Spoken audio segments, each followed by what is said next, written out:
Hi, Misha here, and last time we looked at what McDonnell was doing in the mid-50s and for the U.S. Air Force. And this time, as I talked about in that video, we're going to see what Douglas was doing for the U.S. Navy and Marine Corps. Gee, I wonder when they'll two merge. And we're also kind of picking up, last year we looked at the A-1, the Sky Raider, the AD, as it was known before in 1962, another brainchild of Ed Heinemann. So we're keeping on with that theme today with the Heinemann Hotrod, the Scooter, the Tinkertoy, the Skyhawk, originally known as the A-4D, and then after 62, the A-4 with its variations. And I have a few different 172 scale diecast here from Hobby Master. We'll go over differences and variations, U.S. service, Navy and Marines, foreign service. Talk about this very impressive aircraft that was in production for a quarter century with nearly 3,000 built and rebuilt and sometimes rebuilt again. And it lasted a very long time. Not bad at all things considered. So let's just dive on in back to the Korean War. And in that war, the Navy and Marines were using the Sky Raider, the AD or the A-1. Great aircraft for what it was, but it was World War II technology. It was a piston aircraft, although that didn't really hurt it at that time. But the Navy wanted a new light attack jet that could operate from carriers, and the Marine Corps was also interested as well. So they kind of released some specifications. Essentially, they were pretty conservative early on. Didn't need a huge bomb load, about 2,000 pounds. 550 to 600 miles per hour, good range, pretty generic stuff. Although they really wanted it to come in at $1 million or less per aircraft. And the team at Douglas got to work again with Ed at the helm in the beginning of 1952. And on June 12, Douglas was selected. They were given a contract to build 2 prototypes, soon designated as the XA-4D. And then later that year, the order was upped to 19 pre-production models because the Navy liked what they were cooking, and again, Douglas's reputation was very good with them. So, yeah. They would start building the first prototype, and by early June of 54, it was ready, and it would take to the skies for the first time on June 22nd, 1954. And from there, testing and evaluation would be underway. In 55, they would actually set a world speed record for its type and class at just under 700 miles per hour. And in September of that year, they would start carrier landing and takeoff testing and so on and so forth. And things went very smoothly. Full rate production was authorized, and by 56, they were cranking you off the assembly line.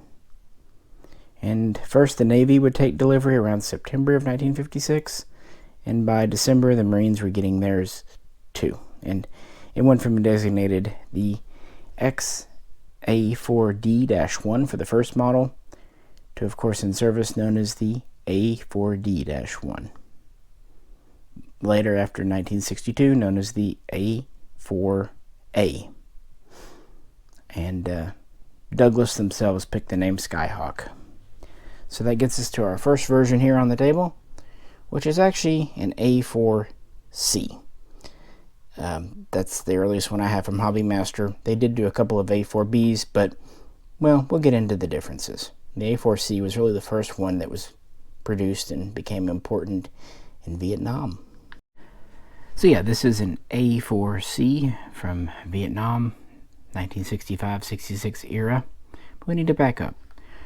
There was actually only one true prototype, XA-4D-1, and then we had the 19 pre-production YA-4D-1s, and then Full rate production would begin with the A-4D-1, later the A-4A, in 1956.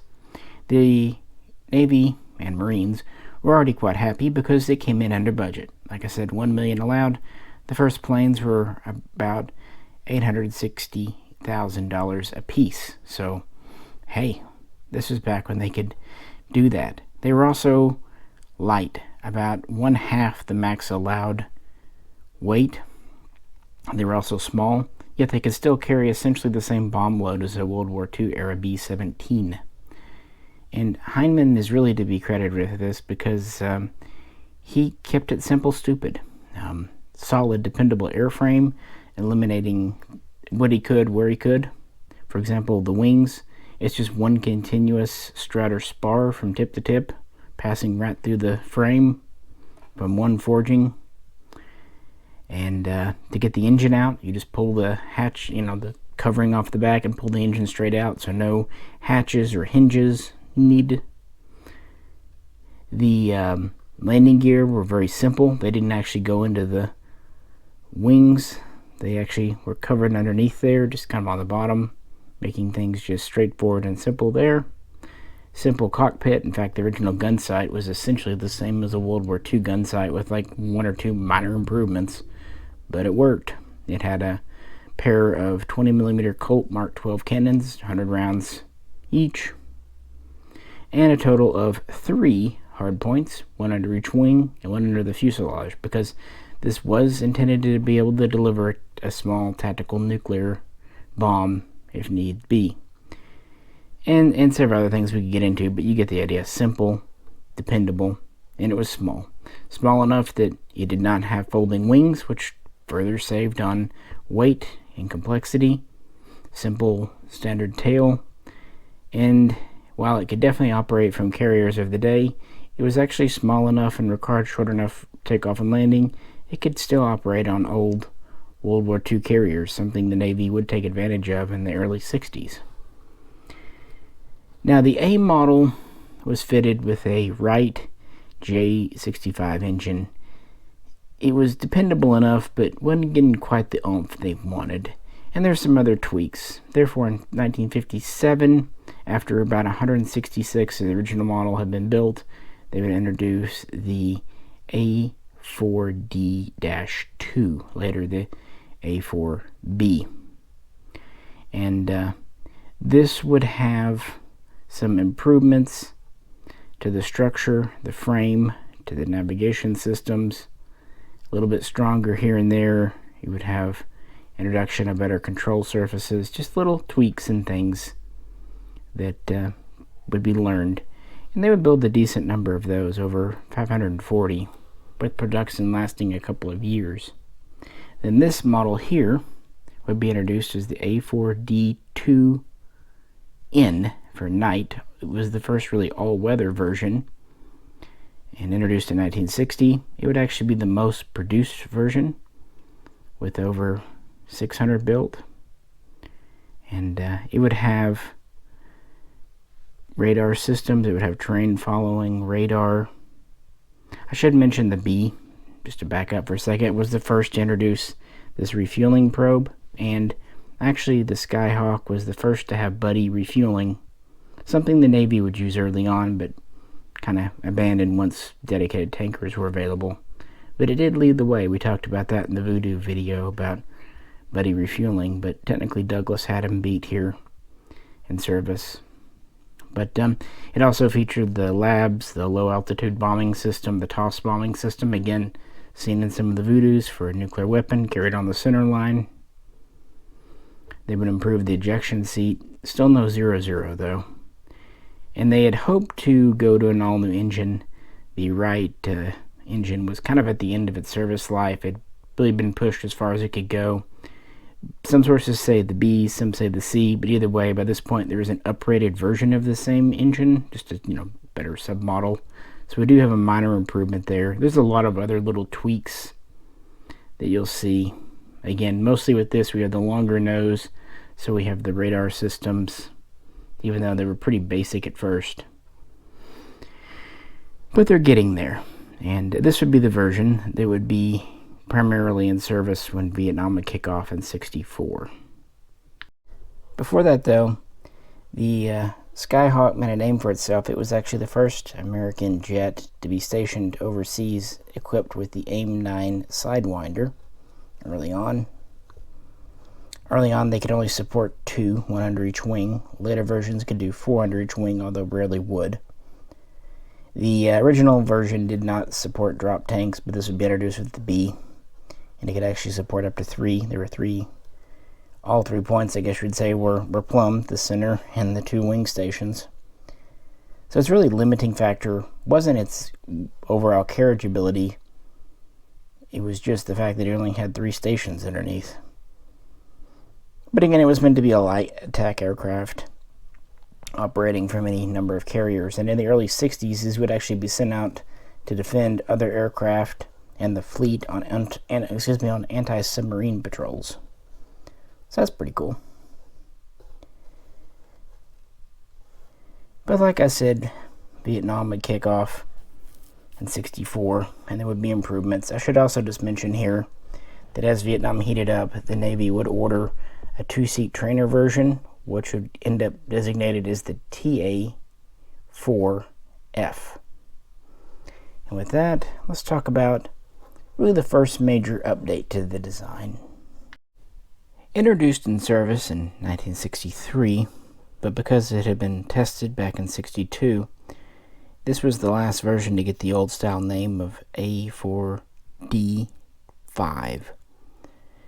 And as far as D3 and D4, they were proposed upscaled versions that never went into production at all.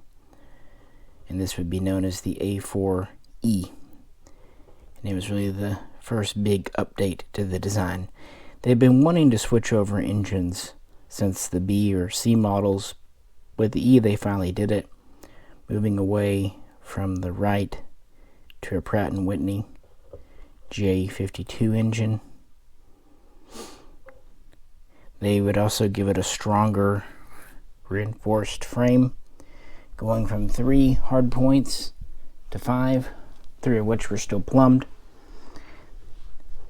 Newer versions would also be able to handle new munitions like the AGM-12, the Bullpup, although maybe some older ones were refit to use some different things. You see Shrikes and stuff on these too.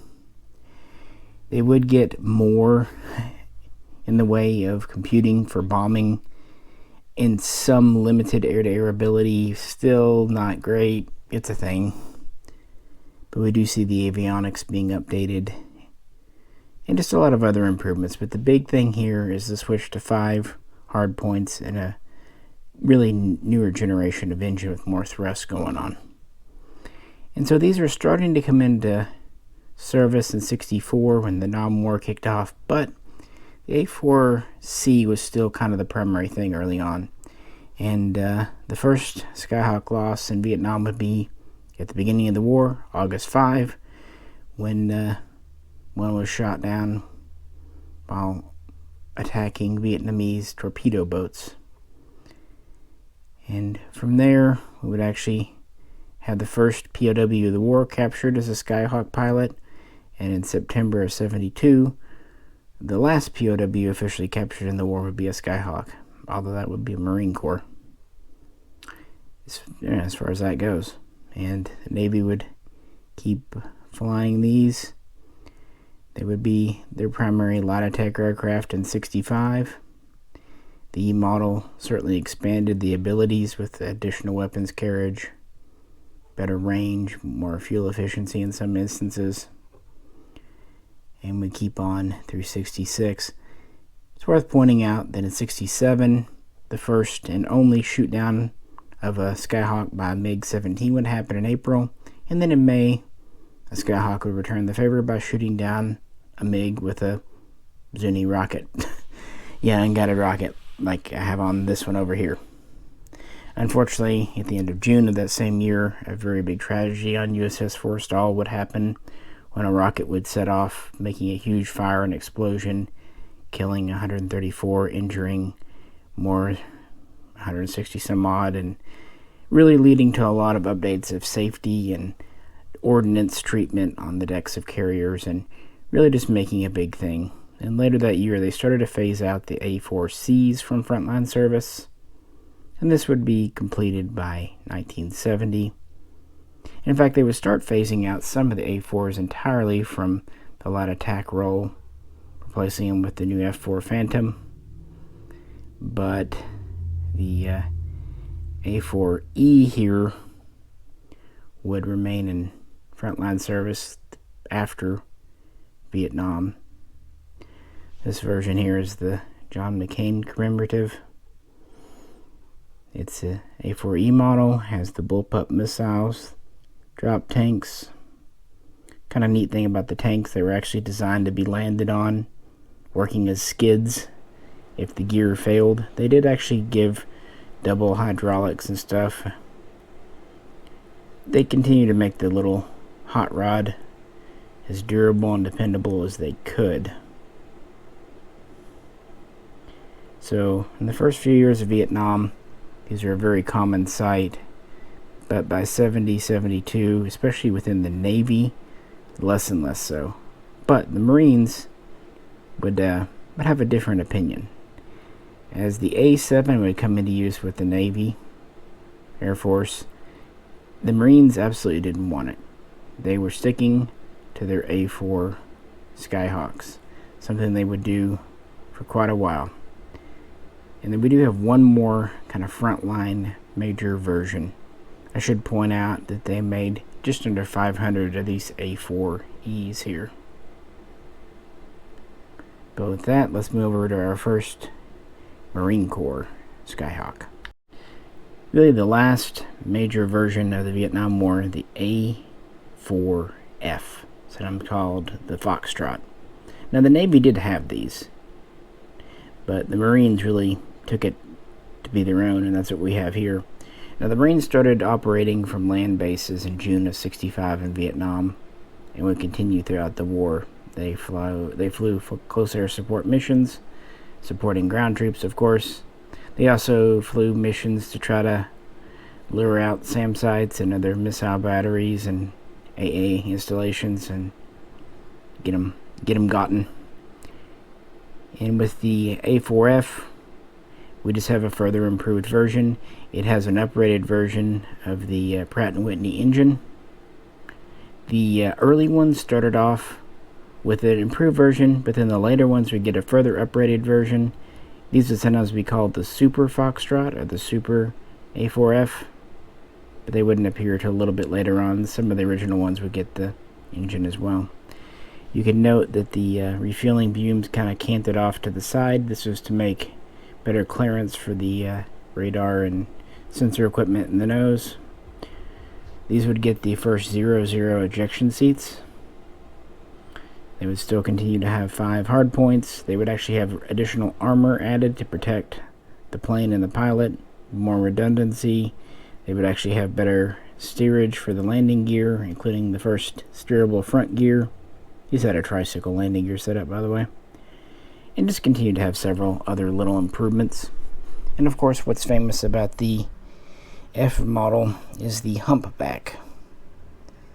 Here. That was for additional avionics, equipment, electrical stuff. And some of the A4Es would kind of get some of the updates from the A4F program as they would go on for servicing as well. These still have the 2 Colt Mark 12 cannon. And while they could use the Sidewinder, by this point later in the war, they're mostly being used for the close air support role. Other better aircraft are doing the air-to-air intercepts and things of that nature. So if they carried any Sidewinders, it was just for self-defense, of course. And they built fewer than 150 of the F model, although again they did update some of the previous models with some of the improvements here.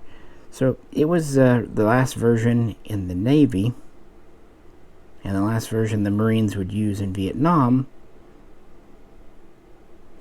but it wasn't the last version the Marines would get. Like I said, they were not going for the A7. they were going to hold out with their A-4s. And by this point, McDonnell and Douglas had joined. That was around 1967. So with that, believe it or not, the production line is still up and running. So in the 70s, the Marine Corps gets a McDonnell Douglas branded Skyhawk, and it's kind of considered the ultimate, or at least one of the ultimates. We're going to hear that a lot today. There's kind of a lot of these because it proved to be a very upgradable, tough little bird, or Tinkertoy, whatever you prefer. This thing had a lot of nicknames. Scooter's kind of fun too. But with that, let's talk about meet the A4M. Like I said, sometimes referred to as a Super Skyhawk or Skyhawk 2, or the Mike for M, rather obvious. This was a version made for the Marine Corps, dedicated to them. So really designed for close air support, ground attack, that kind of thing. Like I said, they've been flying the Skyhawk in Vietnam, and they didn't want to get rid of it. Now the Navy, like I said, started retiring theirs from frontline service in 1967, and the last of their A4Fs, their Foxtrots, were out of frontline service by 1976. Although the Navy Reserve would still continue to fly them for some time, as would training duties and what have you. But not only did the Marines keep them in frontline, they were getting this new specialized version here. It had a yet better engine, upgraded, more improvements, more oomph. Continued to have structural reinforcements. We have this new squared off tail with room for more avionics, electronics. We have the hump. We have a new, larger canopy, both for just, frankly, more elbow room, but also just better visibility for the pilot. It's wider on the sides. And while we still have the two Colt Mark 12 cannon, these hold 200 rounds each instead of the previous 100, so a total of 400 rounds on board instead of 200. And of course we still have the 5 stations underneath. You see this one has sidewinders. It had further improvements to the avionics, electronics, computer system, bombing systems. So yeah, more going on in the nose here. There wasn't night capable, of course, a little early for that, but we did have a IR system. A few little tweaks to the canopy and the console in there. Yeah, this really was just a great little version. They would build 158 for the Marines, with the last one delivered in 1979. And the Marines would continue to field these in frontline use through the 80s, when they started finally being phased out by the Harrier II. Now, of course, the original Harrier was in the Marine Corps, but it never really had enough carriage ability. But once the Harrier II came out, that joint project with Britain, they were able to start retiring their old, venerable Skyhawks. And a little bit of a sentimental thing, the final flight of Marine Skyhawks was on June 22nd, 1994. And that would be exactly 40 years to the day after the first took its first flight. The prototype took its first test flights, meaning that it was in service with the U.S. military for 40 years. I think that's really cool, personally. What do you think? And here we have my 4 American versions. 2 Navy, 2 Marine. Okay, I don't have a B. That's okay. I should point out, though, that that wasn't completely the service in the Navy. Like I said, there would be the TA-4F trainer, which itself was actually based on the E model, believe it or not, but it had a lot of the elements, including the engine from the F, so it was a little bit of a hybrid. Less fuel, longer nose, and the Navy would continue to use the 2-seater for training for years, quite famously at the Top Gun school, along with the single seat too, but not just there, but in other training stations, and also to keep proficiency up for flight hours. And they would continue on at Top Gun until '99. And the last Navy Skyhawks would actually not be retired until 2003. In the interim, they'd been used for additional training, just not at Top Gun, and also as target tows and just kind of other do-whatever aircraft. But they were really good in the asymmetric warfare, the aggressor aircraft role, because they quite closely simulated the MiG-17 being subsonic. Like I said, the Marines kept theirs on to the 90s, retiring them out. Some of the Marines would actually, the M models would actually find their way to Top Gun afterwards. They used a whole bunch of things over there for aggressor aircraft. And I have mine kitted out here with as many different weapons payloads as I could, because this really was a versatile plane. We've got Zuni rockets, we've got Mark 82s on some, like I said, Sidewinders. So with that, before we move on to the Foreign Service, let's talk about the rather impressive specs and abilities of this little scooter that could. Give or take the exact variant, the Skyhawk was not much more than 40 feet long, with a wingspan of around 27 feet. That's the size of World War II prop, sometimes even smaller. Pretty impressive. It had a maximum combat speed of about 675 miles per hour at sea level. Good range, not a particularly high ceiling, and it could pretty much carry anything the Navy or Marines had, at least unguided, Mark 80, 81, 82, even some 83s were reported. As far as air-to-surface, with the E models and F models especially, you started to see the bullpup. The Shrike was used early on, the Walleye. With the later M models, you see the Maverick. It's about the most advanced air-to-surface ordnance I can recollect. And of course, like I said, these could do nuclear weapons on the center station, although thankfully that's never happened, again, unless you're in a different Mandela universe than I am. As far as the air-to-air, the early versions really just carried 2 AIM-9 Sidewinders. Later versions could carry up to 4, but basically never did. But even with the later versions, their ability for air-to-air targeting was limited. This wasn't really meant for that. And they would also use their cannons, and, well, once they used Zuni rockets, they could carry up to 4 rocket pods, although usually only 2, up to 3 Sergeant Fletcher drop tanks.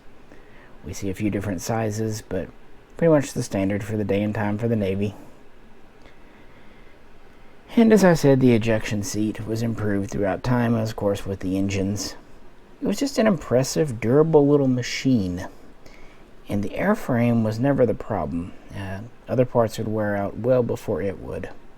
And it was strong. I mean, even with the 5 hard points, weapon points, it kind of is limited by the size. For example, the inner hard points, you had to worry about clearing the gear doors. That's why on this it doesn't have but 2 on the rack. Multiple ejection racks, tri-racks, are really important for this. But had a good long time in the Navy and Marine Corps in the U.S. But out of the 2,960 that Douglas and Leonard McDonnell Douglas built, a large number would serve in foreign militaries. And in fact, in some ways, it became more famous for its service outside the U.S. than its service within the U.S. military. So with that, let's begin with probably the most famous user, well, one of the most famous. Argentina.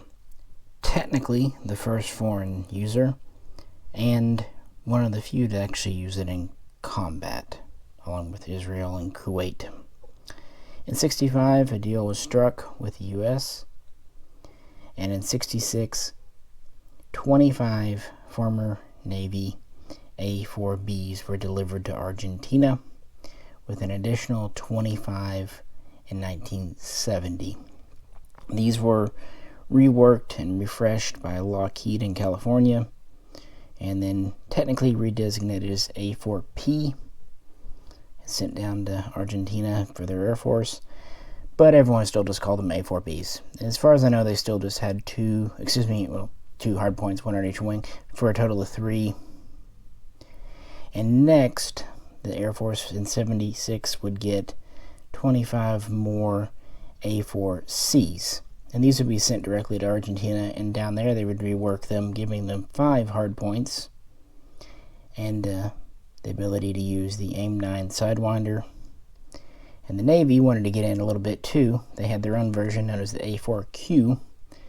They picked those up around 72, getting 16 of them for their single aircraft carrier. And even though these were essentially A-4Bs, they too were worked to use the AIM-9B Sidewinder. And the first time Argentina used one of theirs in combat was at the end of 1975 to put down an uprising, a junta, because of course South America, yeah. And then in 77, the U.S. embargoed the nation, refusing to send spare parts and maintenance equipment and, ordnance, meaning that by the time of the Falklands War, the fleet was not in the best shape. Nevertheless, 48 were deployed during that war against the British. The bulk were A-4Ps, but a dozen A-4Cs and 10 A-4Qs were in service. And that's what this model is here. It's one of the A-4Cs. And I have it off its stand so we can plug in its big old bomb on the center line. Because of the capabilities or lack thereof, they all had completely unguided ordnance, dumb bombs of various stripes to attack the British.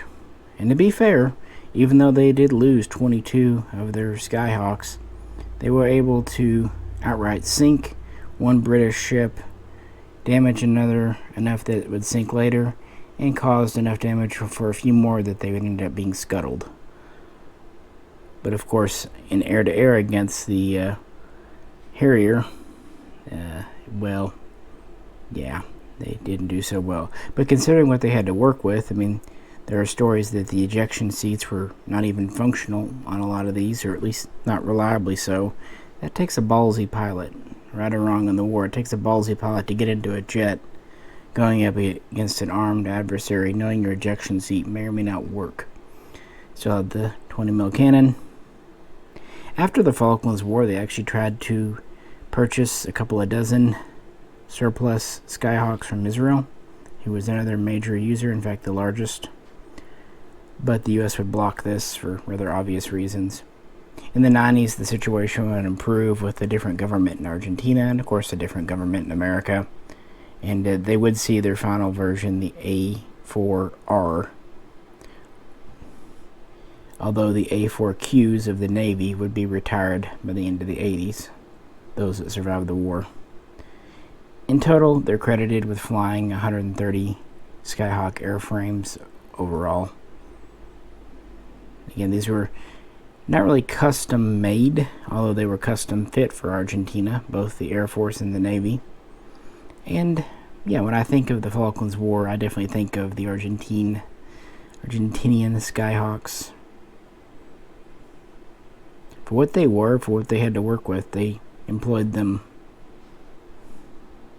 very well. This is a cool one. This came out, I think last year, maybe the year before, from Hobby Master, and I wanted an Argentine, and I wanted a C model.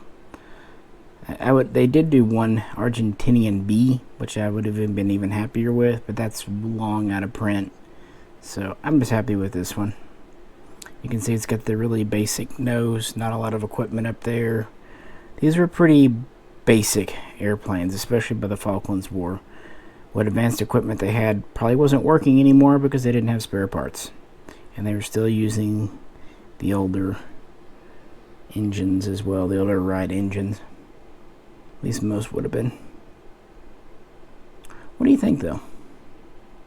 I think it's neat. Well, our next user, also very famous, although would actually never go into combat. Although they did think about it, and almost did. Australia, although this almost didn't happen.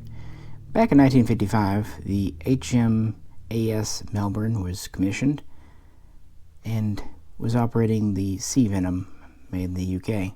But this airplane was always meant to be an interim solution and was really quickly aging out. And it was discussed in the early 60s about just retiring the entire fleet air arm, relying on helicopters, turning Melbourne into just a helicopter carrier.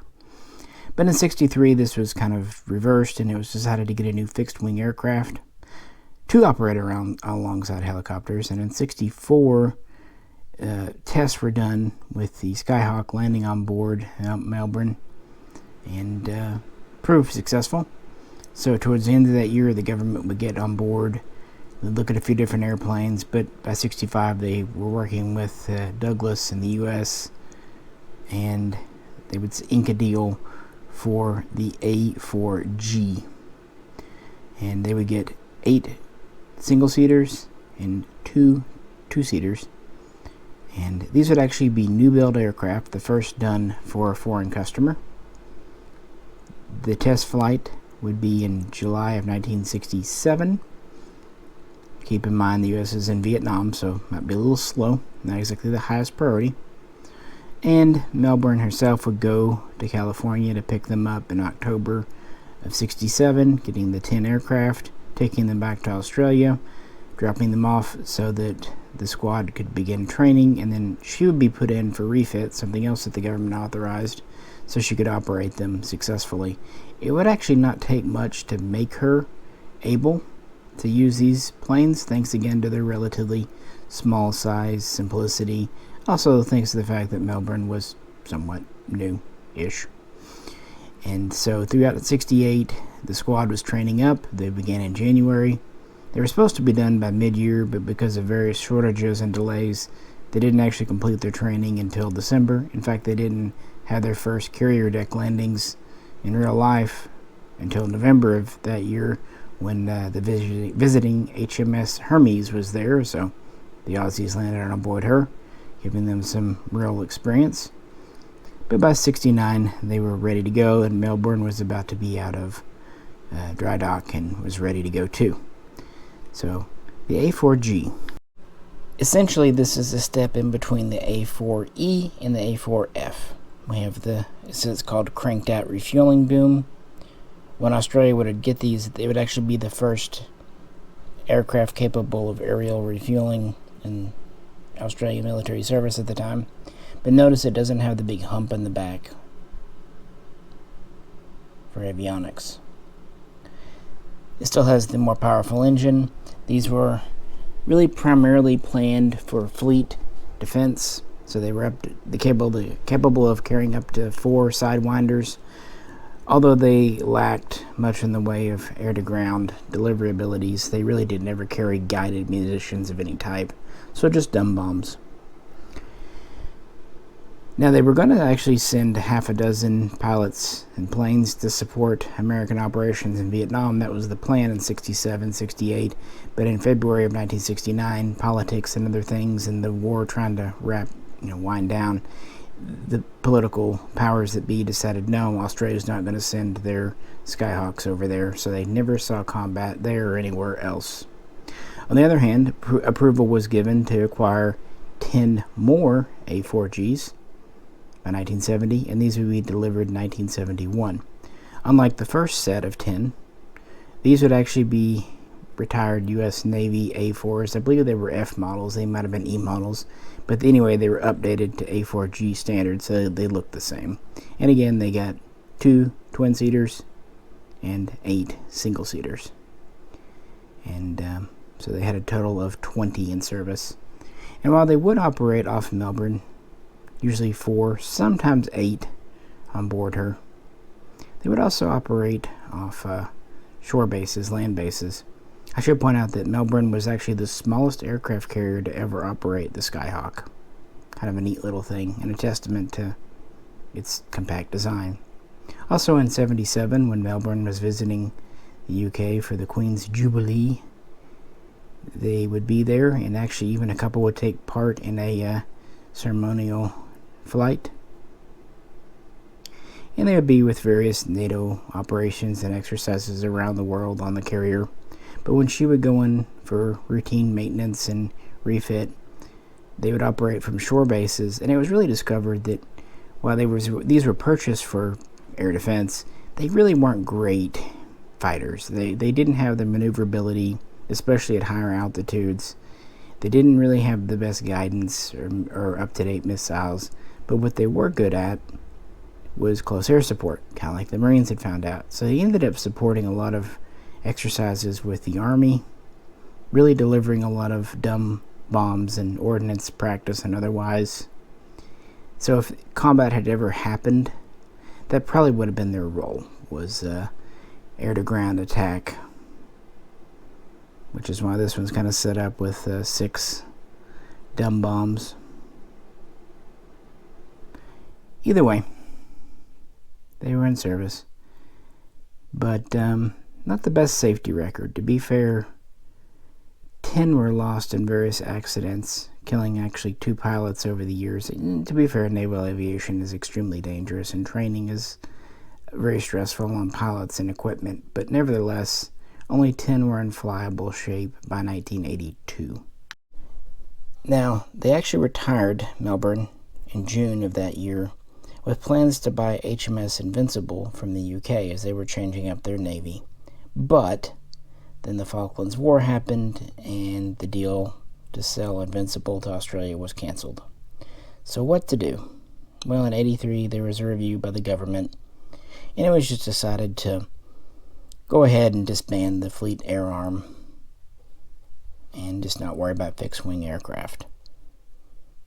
And so they had the 10 A4Gs. What to do with them? Well, luckily, a neighbor was kind of interested. That would be New Zealand. They themselves had been operating a variant known as the A4K since the early 70s. They had originally 14, although a couple were lost in accidents, so they were down to 12. And these would pretty much be the same as an A4E with a few minor changes and really no guided abilities. And they were never really meant for a carrier. They were land-based.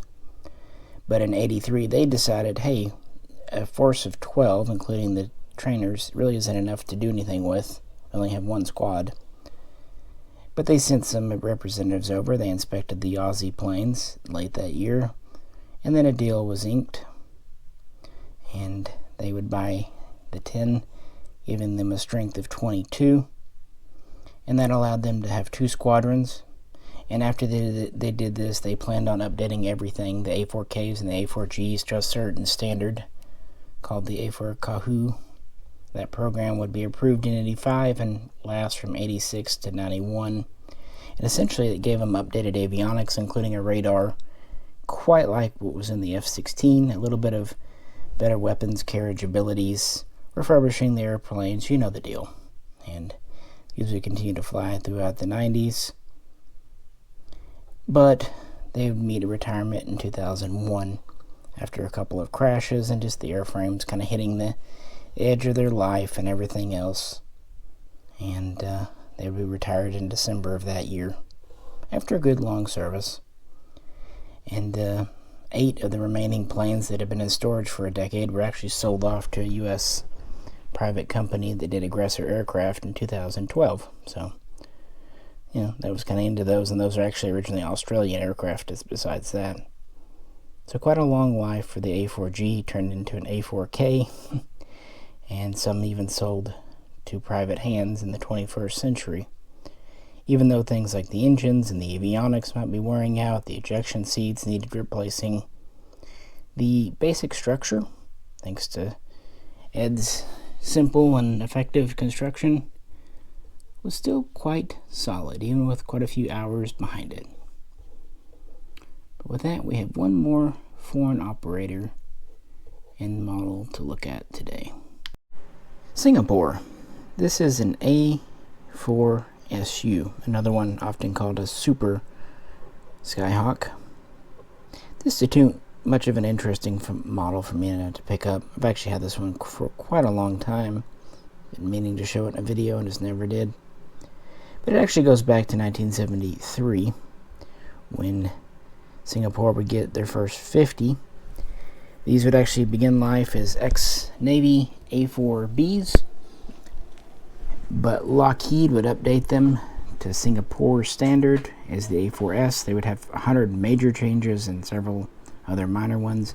For example, swapping the 20 mil cannon for 30 mil and giving kind of a semi-hump on the back for avionics and a drag chute. They would actually give them the ability to carry AIM-9 sidewinders, and they would update them from 3 to 5 hard points under the wings and fuselage. They would give them this cranked out refueling probe, other things. Anyway, that was the A4S, made up of Bs. Around 76, 77, they would pick up around 4 two-seaters. And then in 1980, they'd get a big batch of 70 mix of A4Bs and A4Cs. But this time the work would be done in Singapore by their own aircraft industry. And they would actually put the A4Bs from this into storage as replacements, attrition reserves, and update the A4Cs to the A4S standard, designating them as the A4S-1. And then after that, they would pick up 8 more two-seaters, meaning they had a pretty good fleet. They started off with just one squad flying them in the mid-70s, but by the mid-80s, they had 2 squads. And they were trying to figure out what to do. In 85, they decided instead of buying a new aircraft to just update the fleet. And that's what this plane is here. In 86, the prototype update would fly. And by 89, the A4SU would be in full service with 2 to 3 squads at its maximum, plus the Black Knights acrobatic team. This is probably the most radical update of the Skyhawk. For one, the engines were starting to wear out, so they actually installed the General Electric F404 engine, non-afterburning, but it still gave nearly 30% more thrust, better takeoff, better carriage ability. They gave it totally new avionics. They gave it a laser detector. They gave it inertial navigation systems. They gave it radar warning, chaff and flare dispensers, many other things you can look up. As you see here, it has sidewinders on board as well as Mavericks. So it had some ability for air-to-surface guided munitions. Still have the 30mm cannon.